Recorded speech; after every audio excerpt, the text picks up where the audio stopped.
Hello, everybody. Thank you for joining us today. Welcome to our webinar, End of Life Care in the LGBT Community, Part 2, Spirituality. Thank you all for joining us from your busy schedule. My name is Aminata Diallo. I am Program Manager for the Center for Learning at Montgomery Hospice and Prince George's Hospice. The Center for Learning strives to educate our community about end-of-life care, advanced care planning, and grief issues. Today, we're doing a community webinar. We got two of our staff, Phil Carpenter and Lainey McCary, moderated by Terry James Taylor. Terry is Director of Community Outreach at Montgomery Hospice and Prince George's Hospice and has been here for 10 years. And she also has been in the hospice arena for over 20 years. She has done several different programs out in the community, at churches, facility, and health fairs throughout the DMV area. She has a lot of experiences in hospice care and education. Terry will be starting us off today talking with Phil and Lainey about the topic, and then I will jump back in at the end of the program to talk about our evaluation. Just keep in mind to have all your audio devices off. We want this to be very interactive, so we'll be using a poll question and also the chat box, so we welcome your participations. If you have any comments for us, you can use the chat box to message us, and the chat box is accessible through the messaging icon. And Terry, I will hand it off to you now. Thank you, Aminata, and welcome everybody. Welcome to those who've not been to our programs, and good to see those who have come back. I'm going to introduce at this time Lainey McCary, and she has her MSW from Columbia University and her DMV from Union Theological Seminary. She started out in New York City as a social worker with AIDS mental health. And she's also was a part of Visiting Angel Services Visiting Nurses Service of New York. And she's been with Montgomery Hospice since 2004. Lainey, she enjoys reading mysteries and fiction, and she also loves walking her dogs. She also is a Trekkie and enjoys Star Trek. And Phil Carpenter, he has worked at Montgomery Hospice for more than 4 years as a spiritual counselor. He's also provides support for patients and families receiving hospice care at home or in a local nursing home, assisted living facility, and group homes. Prior to joining Montgomery Hospice, Phil did such work as bereavement services and management, volunteer management, faith and community outreach, and spiritual care, and also worked in education and community engagement roles for pediatric palliative care. In his free time, as if he had any with all of this, he enjoys making music, biking, baking, and spending quality time with his 3 dogs. So thank you all to both for taking the time out of your busy schedule as well to be with us today and to enlighten everyone. And now we're going to move on to the objectives. Today we're going to discuss experience of receiving support from communities of faith. We're going to identify resistance and embrace of spirituality in the LGBTQ plus community. We also want to explore fears of spirituality at the end of life. And lastly, we will be describing challenges encountered with families regarding caregiving in the LGBTQ plus community. And at this time, we're going to do something a little bit different than what we did before. We not had a poll, so we're going to take a poll. And the question is, what is the percentage of LGBTQ plus adults in the US that identify as religious? And we'll give you all a few minutes to take this poll, and then we will let you all know just what the percentage is. And the answer to the poll questions will be anonymous.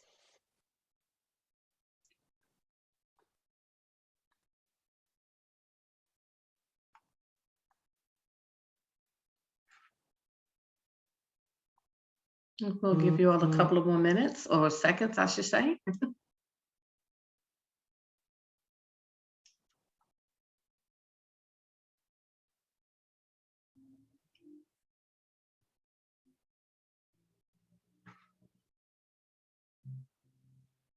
Okay. And we'll give it a few more seconds. Oh, okay, here are the results here. And we have, if those could go back up right quick, or we were going to share to see how many people said 15%, 5% said 15%, 30%, and 6 people said we're up to 30%. 50% was the highest. And then at 15%, it was 35%. So if you would show us now what the results are.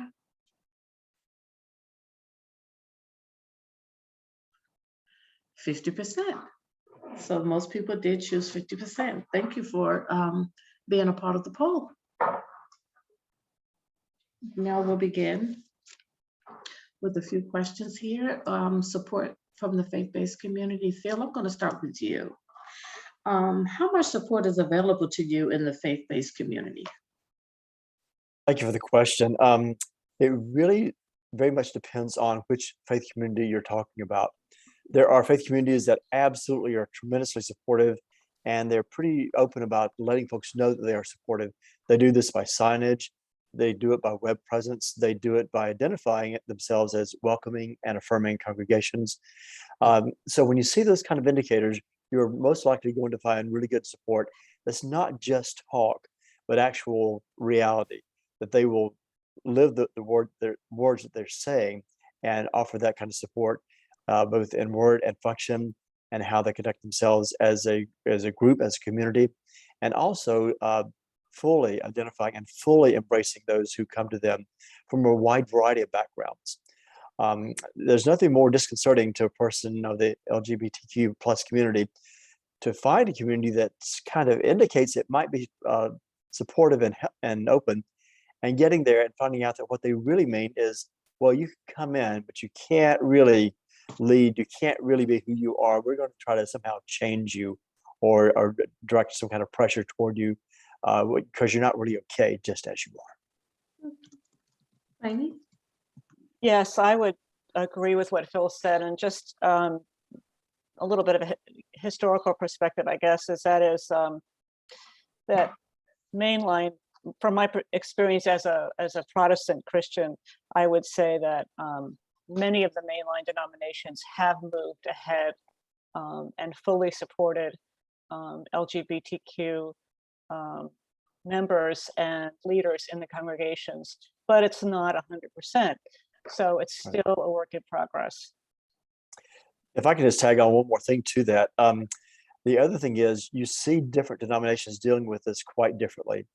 You have some who have a very traditional, long-held conviction that anything outside their ideas of norm are not acceptable, and they just kind of double down on that. They really emphasize that, and they hold restrictions on who you can be within their congregations. You find other groups that rather publicly wrestle with this very idea. You may see stories in the media about the United Methodist Church. You may see stories in the media about some UCC churches. You'll see it from other faith communities, other faith backgrounds, other spiritualities.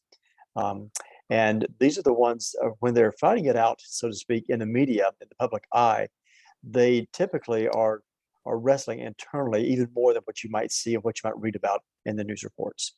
Mm-hmm. Thank you.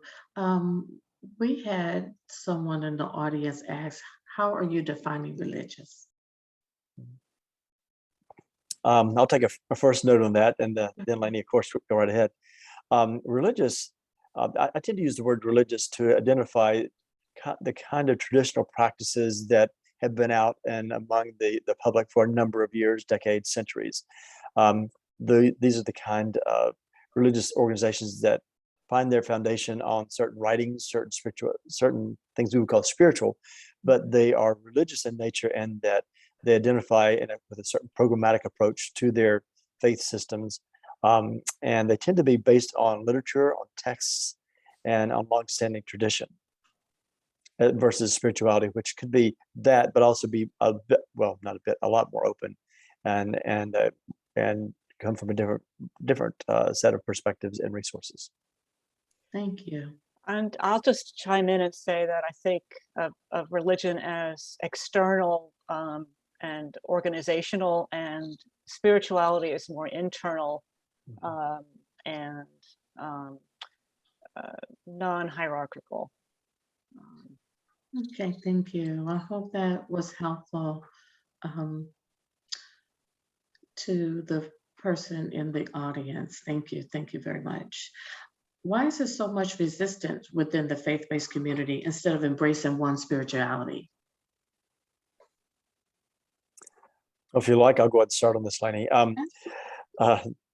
Again, going back, a lot of churches have or I should say just churches, but churches in specific have a very, very rich and detailed history of developing their beliefs. They have developed them in a very particular way for a period of years, decades, centuries. And they base their interpretation of scripture and their practices on that deep, deep history. Some of the groups have looked at this in depth and have grappled with it, have wrestled with it, and have come down where they are currently, and which is very close to where they have been. Others have taken a hard look at this and began to read scriptures and sacred texts and traditions, look at traditions with a new eye, with a different perspectives. One of the things I said some time ago, we were talking about this, is for some groups that really struggle around this issue, their faith system, their belief system is not just strong. Strong is, to me, indicates several things. Strong can be certainly, durable and resilient, but strong can also mean something that can grow and change and flex and embrace. Some faith systems, belief systems can do that. They can actually grow, continue to grow, and embrace those who might have been left outside years before, centuries before. But there are certain belief systems that are not really strong. They might call themselves strong, but rather than being strong, they are rather rigid. That is, they have a strong set of beliefs, but they hold them so carefully, so tightly, that any kind of change whatsoever, it doesn't just test the boundaries just crumble and fall apart, because it's actually rigid as opposed to being strong, which would include the ability to stretch and grow and at least be questioned. If you can't question your belief system, that's kind of an idea of what a rigid system might be. Thank you. And before I move to Lainey, Phil, has there ever been a time, may I ask, if you've been met with resistance?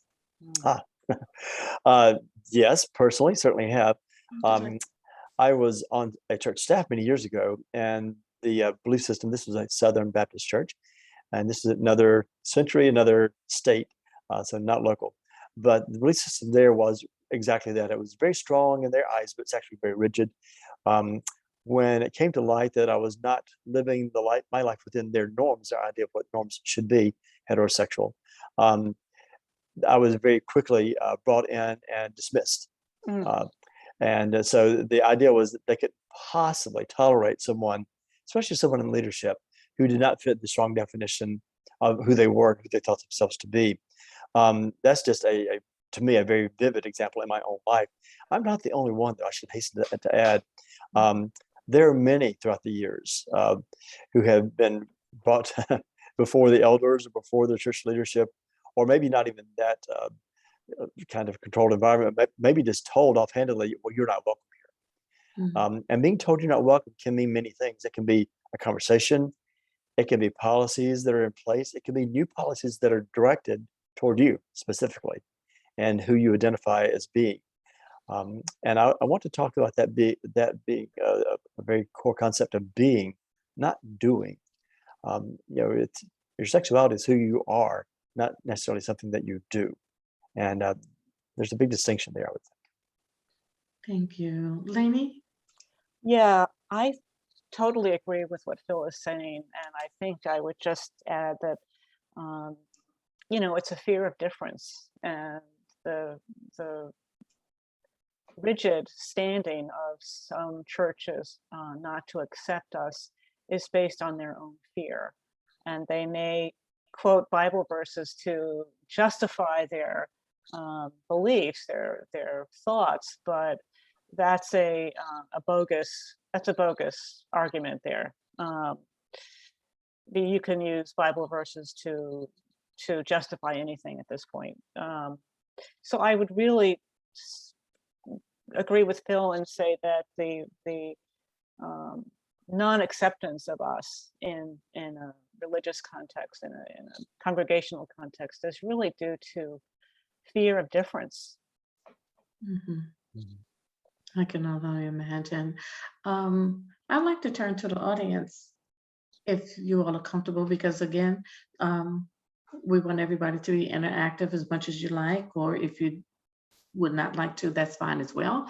But I'd like to turn to the audience now to just ask if you all have had any of these experiences yourself or know of one who has, and if so, how were you able to be helpful to them?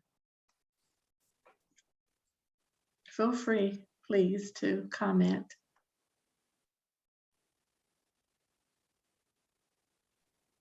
Okay, looks like we have a quiet bunch right now today. I'll move to the next. What are some of the greatest fears in regards to spirituality when it comes to end of life? Either one of you can start. Miss Laney, would you like to start? Oh, I think one of the greatest fears is, will I be okay at the end of life? Where am I? What will happen?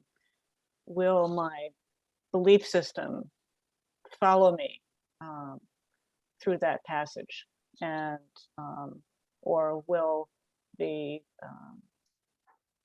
beliefs or the dogmas, it's really the fear, I think, of dying alone, and not feeling supported by your community of faith.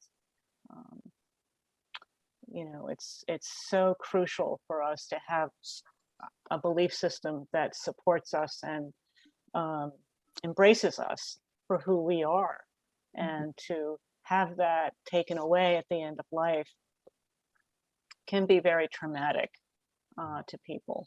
And so that's one of the things that I'm thinking about, is how that person's friends or family will be accepting of them or will not be accepting of them at that time. Mhm. And I think when we are aware that we're approaching our end of life, there's a special sense of being vulnerable that we live in that existence in a way that we maybe had not been doing earlier. And perhaps folks had kind of been quiet as we've lived our lives and have left us alone somewhat, or whether or not they agreed. But sometimes when others around us sense that we are declining, they may feel a duty to talk to us, to correct us, and tell us that no, you really haven't said a whole lot, but you're declining, you're likely to die, and I don't want you to die and go straight to hell because of the sinful life you've been leading. And that can be a terrifying thing to hear from someone that you thought was an ally, someone that you at least thought was supportive if they didn't fully understand. And to Mhm. be approached and told that here toward the end of your life, at the very time when you need support, when you are facing things that are frightening and upsetting and new and different, whether it be healthcare or how I often talk about our own body betraying us. We can't do the things that we once did and want to do, and we need the support of others to accomplish those simple tasks or daily or weekly tasks. And then have others around us question and step in and push back, maybe for the first time or the first time in a very long time, and tell us that you're not okay. So it's a very upsetting concept.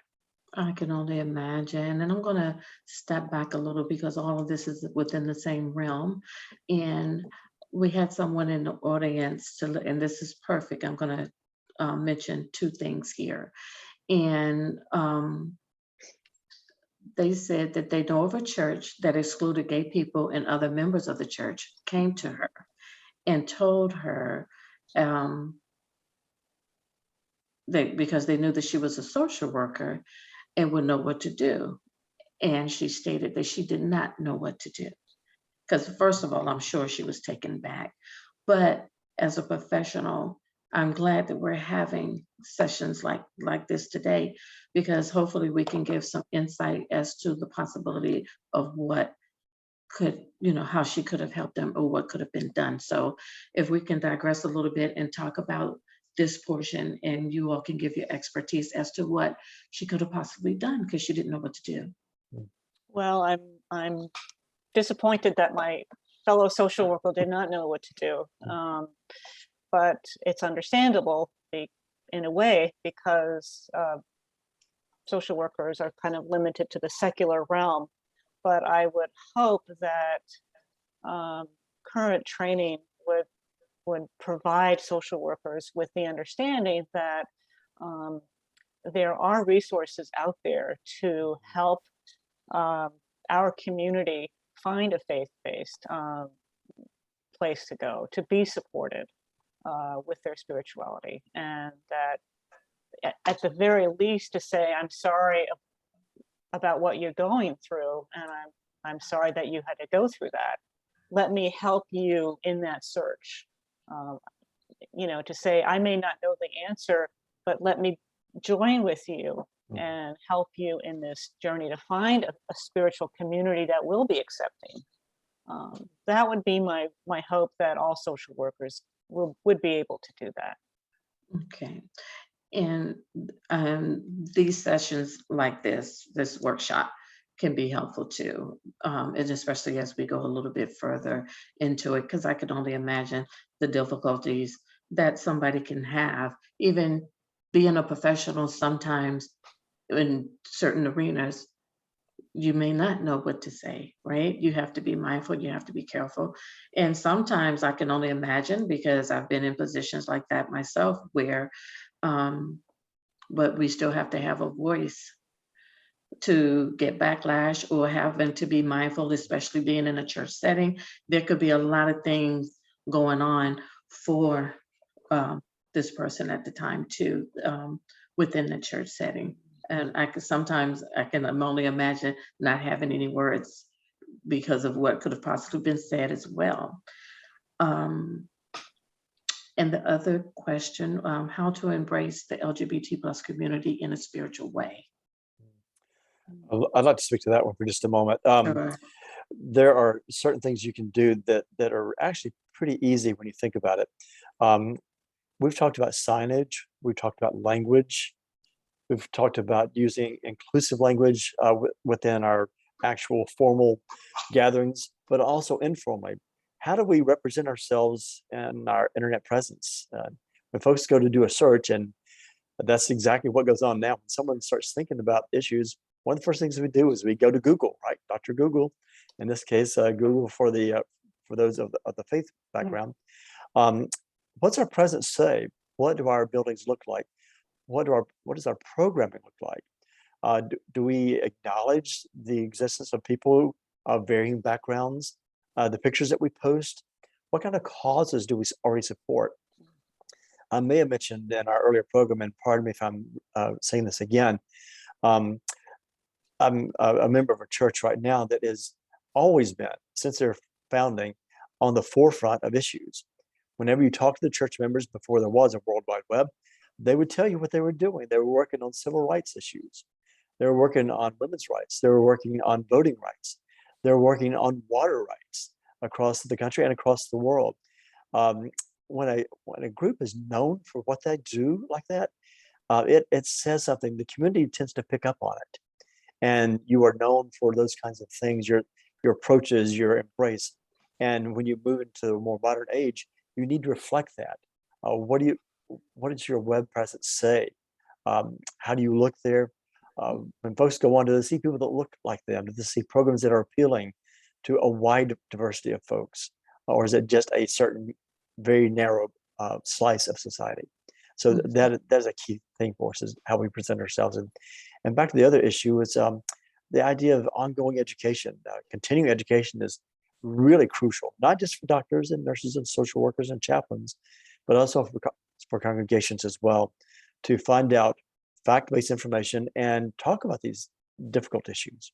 Absolutely. And as the social worker mentioned, she said that she talked to the congregants who were straight and they quit the church, but were too fearful to go to the leaders of the church. So there's so many dynamics, and she had a voice for that person and went actually to the congregants who were straight. And And that's what the outcome was. And so again, that is still something that we have a work in progress that we need to do. I also have someone that says, what can LGBTQ older adults do to prepare? Are there resources for folks to be able to advocate for themselves in situations when others try to enforce religious beliefs on them? This is a very good question as we move on to our other ones, but I'd like to hear from you all regarding this question.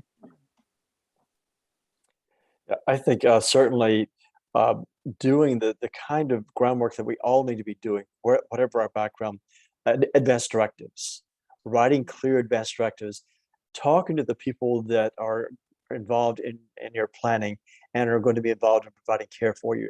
There's nothing worse than having someone being surprised that they've been asked to be someone's legal representative or medical power of attorney and not knowing what that person really wants, what's important to them, and feeling very uncomfortable about that. So having those conversations, and I talk about them being often and early. It's not a conversation, it's a number of conversations to get to the kind of goal where you have fully expressed your desires and your needs. You need to begin talking about this with the core people around you and give them what I call bite-sized pieces of information. Let them have a certain piece of your information, talk about that, explore that, come to grips with what that means, and then present more and more information and discuss each piece thoroughly. And I can never say this often enough, make sure that you identify the right people, the correct people to support you in this process. It does you no good at all to pick your brother if you and your brother have been on the outs for 10 or 12 years and your brother's not been accepting or supportive. Why would we choose that person? There may be others who are not family of origin, but they're family that has been chosen. And those people might be much more appropriate to understand who you are now as opposed to who you were born in, the family you were born in, and to support your ideas and your needs and your decisions currently, not what someone would have wanted you to decide and think, 10 years ago, 20 years ago, 40 years ago. So having those correct people identified and making sure they understand what it is you want. Lainey, would you like to elaborate before I read something in the chat? Sure. I think what Phil said is right on, that we really need to be proactive in making sure that our providers, whether they're medical providers or whatever, are accepting of us. Research shows that we are five times less likely to seek out medical and social services care than straight people because of that fear of rejection. You're going to go see a doctor and you say, well, this is my wife, and they say, no, you're not welcome, or whatever the situation might be. We need to be, I guess I would say, assertive in in doing the research. Will this care provider be okay for me? Are they, and asking those direct questions, because you don't want to be stuck with a situation where the person that's providing care for you is, not accepting of who you are, or trying to convert you, or whatever the situation might be. And that includes the advanced directives, healthcare proxy, the most form, power of attorney. I mean, there's the written stuff that we need to do ahead of time legally to make sure our wishes are known. But there's also the background work that we need to do to make sure we are with providers who are accepting of who we are. Thank you, Lainey. Thank you. Again, I'm going to go to the chat right quick, and some of the things that was noted that also encouraged them to take the holla back trainings for allies, which are great for practicing the 5Ds. And I want one of you or the audience to tell me what those 5Ds are, because I'm not familiar with that. And I think, and she also said, I think that because of so many of us have experienced church hurt, that we may identify as spiritual than religious. Absolutely. Very good point. Yeah. Absolutely. Yeah. On point, yes. But I would agree with that. We were talking earlier this week, I think it was, about this exact presentation.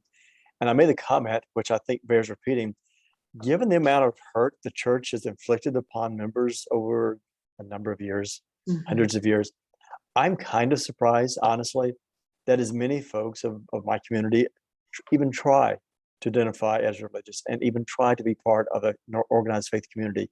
Because when you think about it and you see people who've been ostracized, left out, purposely excluded, Yeah. and have had programs and procedures written about them specifically to keep them from being a true part, or maybe just being barred outright, it's kind of amazing people will make the effort. But it speaks to I think, to a need for so many of us, not everyone perhaps, but for so many of us, to find comfort in our spirituality, wherever that might be. Thank you. And now if someone can share what the 5Ds are. So I'm looking at the Hollaback training, and it's distract, delegate. I'm just looking at the web here. Document, delay, direct. And these are all great ways to help you be in charge of your story and make sure that your wishes are taken seriously and accepted, and ways to protect yourself if that's not the case. And thank you, Miss Karen, for your participation. You've been great, and have Lainey and Phil, I guess all of us in the audience too, on our toes. Thank you so much. And also, I wanted to say, is there something that, excuse me, just 1 second, because I'm trying to. Can I, while you're looking for that, may Sure. I add one more thing? Sure. The comments you were making, and thank you, Lenny, for finding that and reading it to us, just brings to mind a really, truly funny story that happened to me personally some years back, about being your own best advocate. My spouse and I had been recently married, and I went to have a very, very minor medical situation reviewed. And so I got to the waiting room and checked in. Now, mind you, I'm a military spouse, so that's very key to the story. Mm-hmm. This was when things had begun to change dramatically across the landscape. So I go and I'm sitting there by myself. I checked in with my little military ID, and I'm waiting.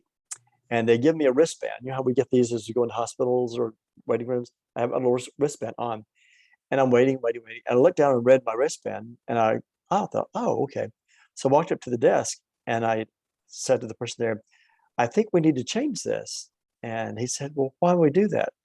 And I said, well, your wristband says that I'm a spouse, which is true. It also says that I'm female. Oh, And trust me, I checked this morning, I'm not. oh my God. And he just turned beet red, green, purple, but just about fell over out of the chair laughing. All because I just had I thought, to me, it was just, it was funny more than insulting. Their system had not yet caught up to the reality. Mm-hmm. He was not trying to be disrespectful. He had not even looked at it. He just printed it out. And because it said spouse, it just assumed. And I said, can you change it? And they said about changing it. It took him and 2 others working for about 20 minutes to figure out the right fields to find in the system to begin to correct that. And of course, it wasn't just one place, it was multiple places. Right. I just tell that story to say that we encounter things like that periodically. Some of it's intended to be harmful. Some of it is simply not. It just is. It just happens. And you're lucky when you find someone who will work with you to correct the situation. Yeah. Thank you. And before we start moving forward with other challenges around caregiving, can you all maybe share with the audience how to communicate with leaders they disagree with and share their thoughts safely when these issues happen? Leaders of the church, is that the ministers? Okay. Mhm. So this is hard because this is where power differential comes into play.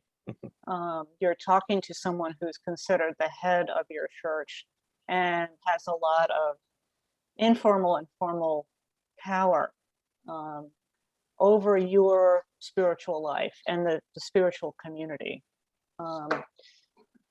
So I'm gonna. It's very difficult because if you go directly to that person, it's going to depend on how that minister has dealt with other difficult conversations in the past, and if they show signals of being flexible and willing to learn and willing to grow, that gives you a good indication that your conversation with them might be successful. But if that minister is showing signs of being dogmatic, closed, and rigid, then that conversation may be harmful to you. And I, wouldn't want you to have to go through that traumatic situation. So I really think if you want to approach a minister about this topic, it's really going to depend on your minister's personality and their relationship to dogma, and the community of faith in that church in terms of how receptive they are to you as a person. And Phil, I'm just going to leave it up to you. That's all I could say. I know, and and with you saying that, Lainey, it was good to hear you kind of have some hesitancy and to say that it can be difficult, because I'm sure that was the shoes that Karen was probably in, with not knowing exactly what to do and say, even in going to talk to the leaders. Especially when you're in the church, you put aside, and you should put aside, what your profession is and what it is that you do, trying to do exactly what you said by approaching the leaders of the church. What do you do? I mean, it's hard. Like we were just talking, I may have a lot of experience in hospice care, but sometimes a lot of us, when it hits home and close to you, you may react in a total different way. It can be hard and difficult, right? Yeah. Right. Yeah. And back to something we said a couple of times. Some of this goes back to a certain amount of fear. Fear that if we really examine this, if we look at it carefully, it might not open to just this one subject, just this one detail, this one issue, but to a multitude of other things that we thought we knew all about, that we thought we were secure and leading and saying and doing and proclaiming. There's nothing more upsetting than to realize that you aren't as well informed or as secure in your knowledge as you thought. So having someone approach you and say, I know we have said this. Are you aware that it affects me or this person or that person, if they've given you permission to speak about them directly? It's not just theoretical, it's real. And speaking when it's a real issue to you personally, there is a risk involved, back to what Lainey had just said. And a lot of that's built on your relationship with that leader. Yeah. Mm-hmm. If you have the kind of relationship where you could have discussions, well, that's a good start, because this is not usually an easy discussion if it's something that is really deeply ingrained and is going to be kind of seismic when it's beginning to be moved at all. Yes. Thank you. Thank you. So now, as we move along to the next question, what are some of the challenges with family members, if any, that you face with your partner around caregiving? Well, I'll just start and say that I feel very lucky on a personal level, and that I really don't have many challenges at all. I have a family. My in-laws are very, very supportive, and to broaden it out to a larger situation, challenges with caregiving can be pretty deep.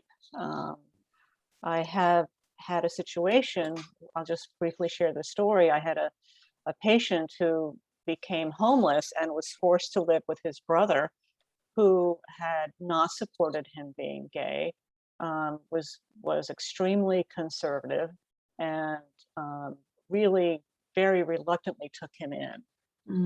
But it was a toxic relationship, and it deteriorated pretty quickly, to the point where my patient, who was, seriously ill and basically dying, had to find another place to live. And luckily, he had a wonderful friend who offered to take him in, and so he was able to move, and is living with that good friend.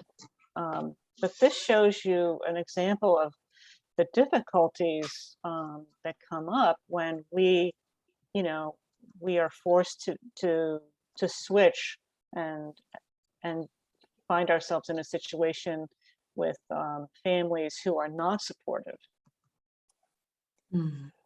Yeah, I would just echo what Lainey is saying. I actually knew a bit about that case as well, although I wasn't directly involved, and that was painful. What little bit I knew was very, very painful to watch and to witness. And kudos to the team for working with this patient to find a positive outcome, but they worked very, very hard for that. The other thing I would say, because since you're asking about us personally about this too, is like Lainey, I've been very fortunate. My in-laws have been marvelous, starting with my husband's mother looking at me in the eye the first time she met me and saying, "Come over here and give me a hug." That was her way of saying, "You're okay" in my eye. And she clearly set the tone for the family. Thank goodness. Yeah.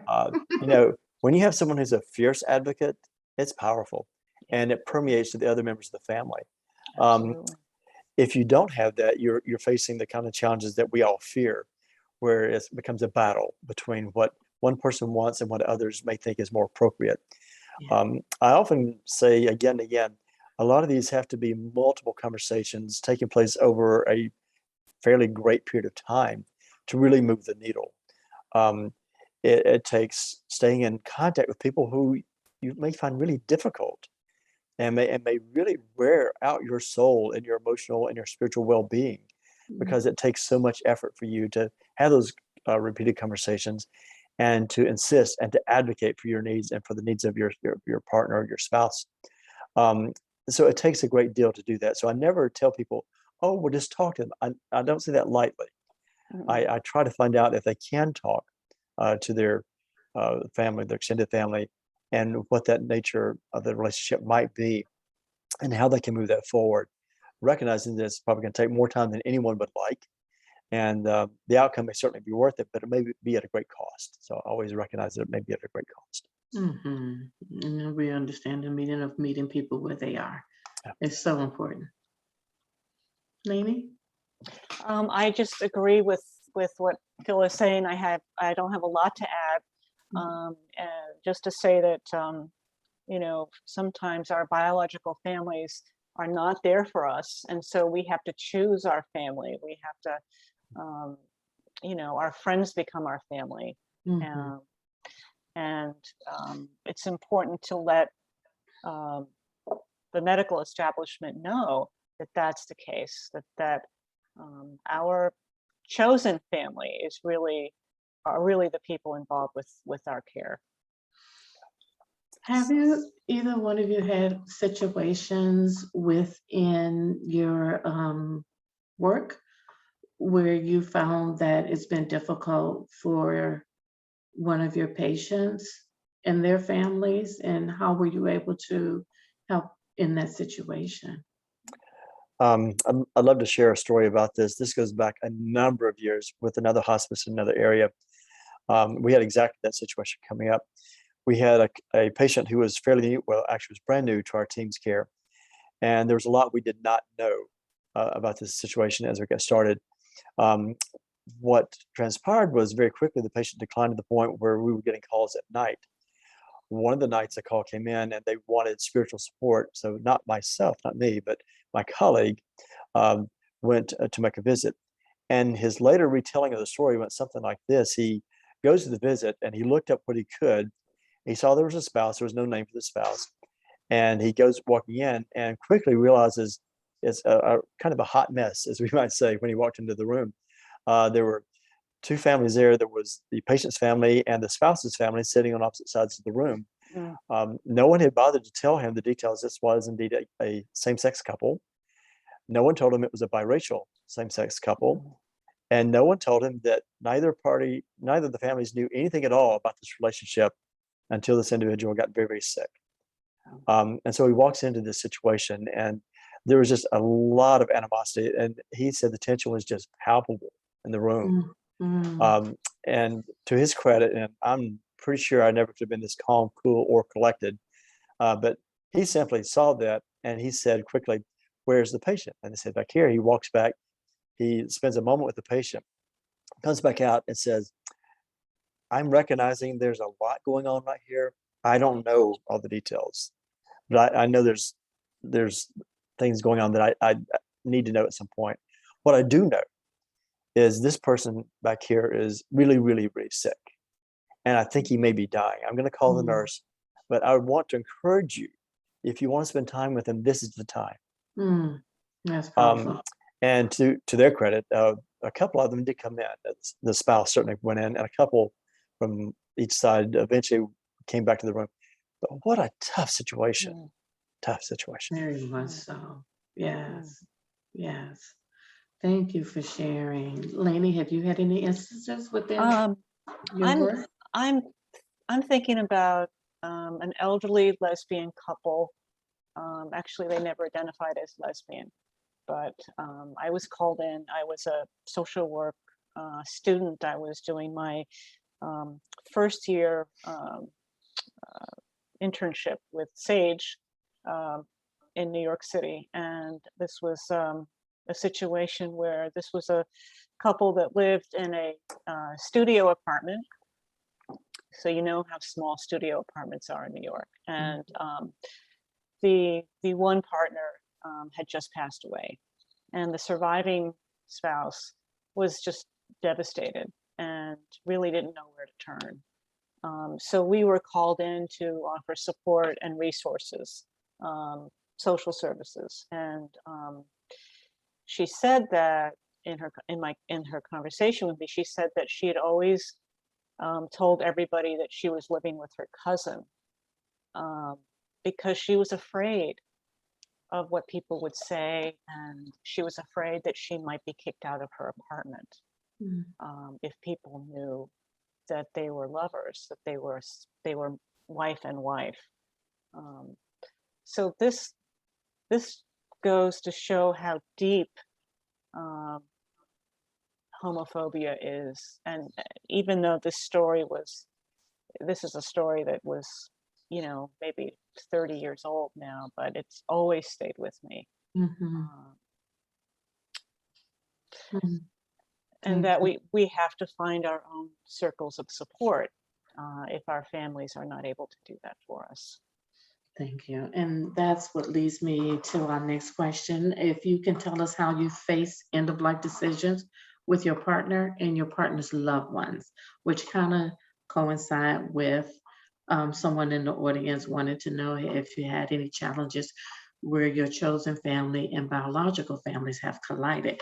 So this question kind of posed the question that was asked as well. So either one of you all, whichever one you all care to start sharing first, I'm fine with that.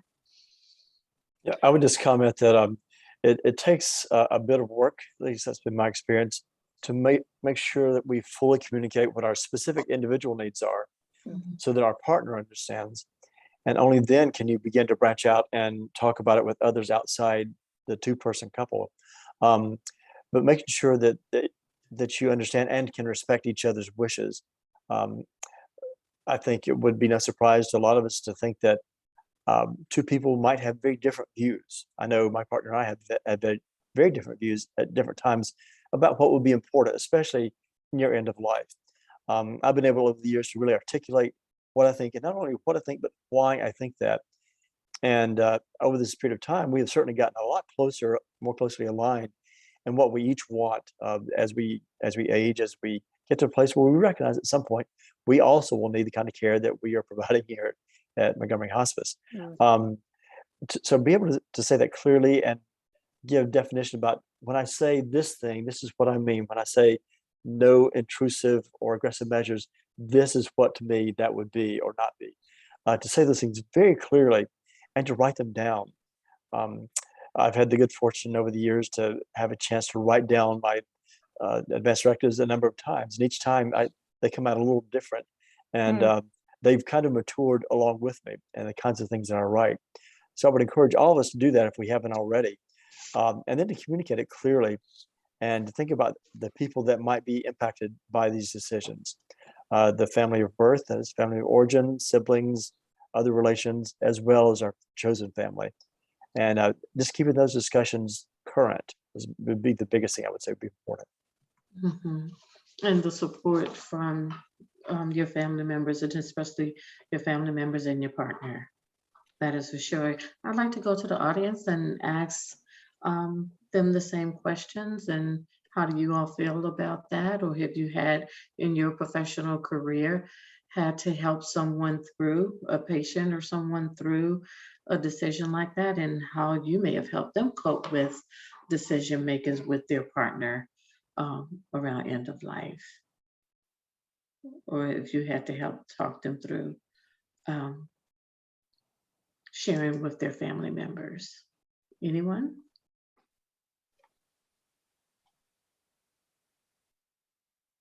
Give a couple of more minutes, because I know we're also coming to a close. So um, I'm going to ask Phil to start out with this portion of the question is, I've heard that at the end of life, so many members in the community will go back into the closet. Explain why and tell us what we can do to make someone in your community continue to be who they are. Because before you start, I would like to say I could not imagine having to, after you've had all of the strides that you all had within your community and coming to the end of life, not being able to be who you are and to go and revert back to the closet. I couldn't imagine. I just couldn't imagine. It's a very painful thing, and I should say painful reality for some folks. We hinted at this a moment ago. We were talking about feeling very vulnerable and at risk, especially as we age, and we can't provide for our own needs necessarily, and you're dependent on others to meet those needs. Mhm.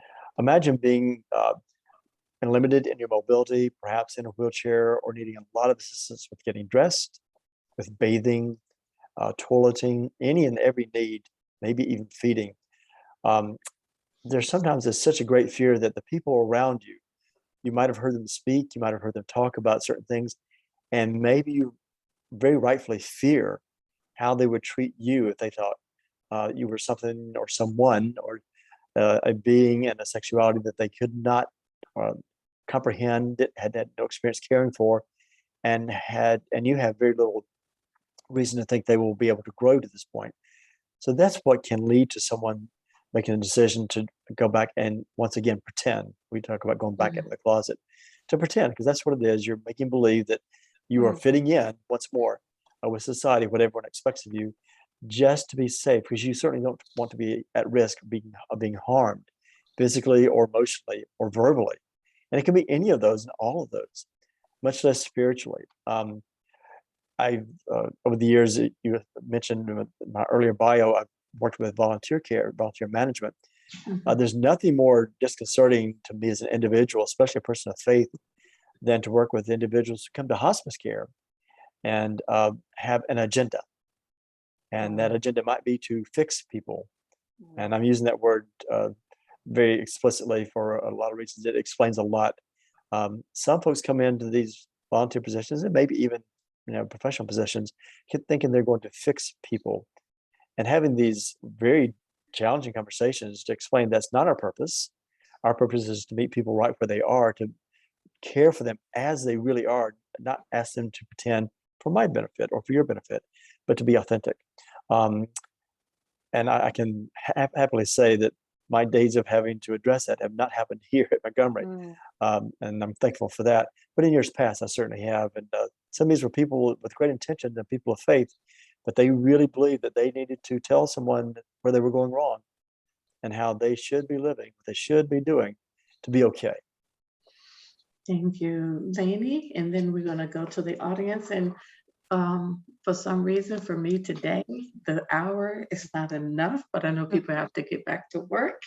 I felt that this was very engaging. Lainey, do you want to? Yes, I totally support what Phil said. And I think it gets back to what we talked about earlier about really advocating for your loved one to make sure that whoever is coming into your home will respect you and accept you for who you are. And, that might mean calling home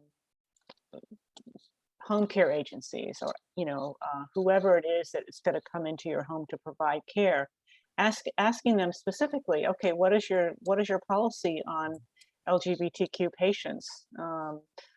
What have your staff been trained to be able to be supportive and to be okay with that.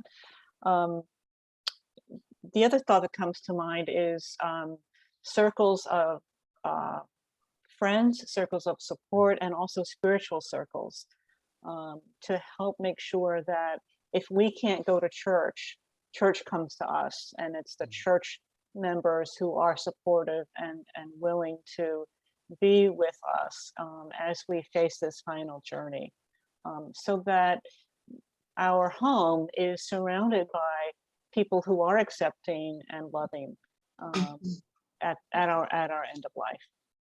Thank you. Phil, did you want to add something? Yeah, just one other thing. I think part of the question was what we could do to make that better.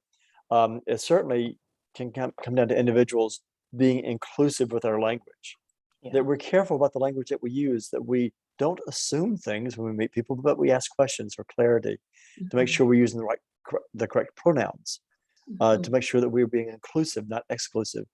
Maybe even as simple as wearing a bracelet or a pen. There are certain little things that we can do that just indicate very clearly you are a safe person to talk to, and you don't have to pretend. I didn't wear it today, and I meant to. I actually have a rainbow bracelet I wear fairly often, and it's there, and I don't make any big presentation of it, but it's there to be seen. And trust me, those who are looking for signs of folks they can trust, they're looking for anything. And they're looking for a pen, they're looking for a lapel button, they're looking for a necklace, they're looking for something that says who you might be open to. And so it's an easy thing for us to do without always having to say it out loud. Okay. Thank you so much, because we have to wind up now, unfortunately, and there's so many great comments that I wish I had the opportunity to read. But at this time now, I always try to come up, and as we're preparing for podcast or webinars that we're doing, we always try to find something fitting in the way of music. And today, our music of choice, I thought, was a really good one, because at the end of the day, what we all need to do is just, and the world needs is love. So at this time, I'm going to ask our Aminata to please put on the song for us so we can hear. And we're going to have, also feel free to contact us as well. And we'll flip back, because we also want you to give you some resources and things like that. But I just felt that this was perfect, because this is something we all need to do.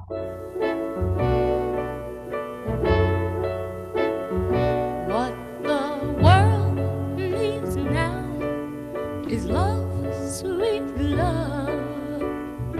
It's the only thing that there's just too little of. What the world needs now is love, sweet love.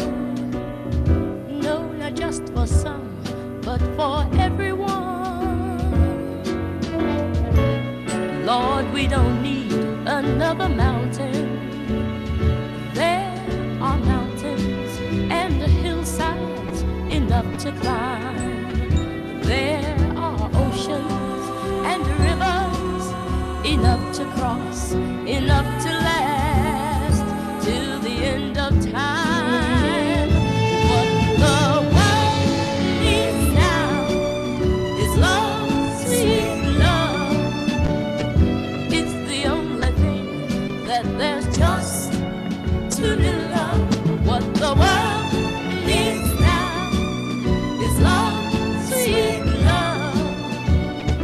No, not just for some, but for everyone. Lord, we don't need another meadow. There are cornfields and wheat fields enough to grow. There are sunbeams and moonbeams enough to shine. Oh, listen, Lord, if you want to know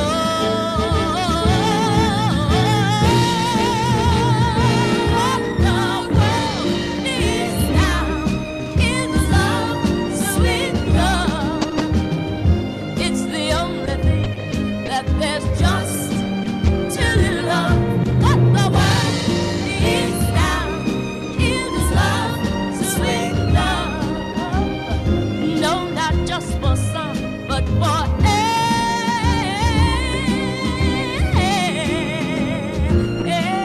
everyone.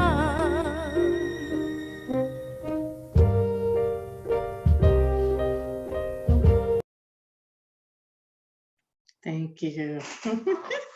Thank you, thank you. I just know all the things that we've talked about today. I don't think that we could have gotten a better song. Thank you, Terry. Mhm. Lenny, you're muted. Thank you, Terry. You're welcome. And now we're going to close out. Thank you, everybody who stayed on, because I know everybody has to get back to work, as we do as well. And again, I can't thank everybody enough. Aminata?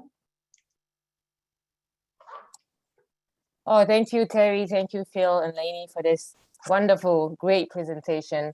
Thank you, everybody else, for staying us and joining us today. We hope this was very engaging and informative.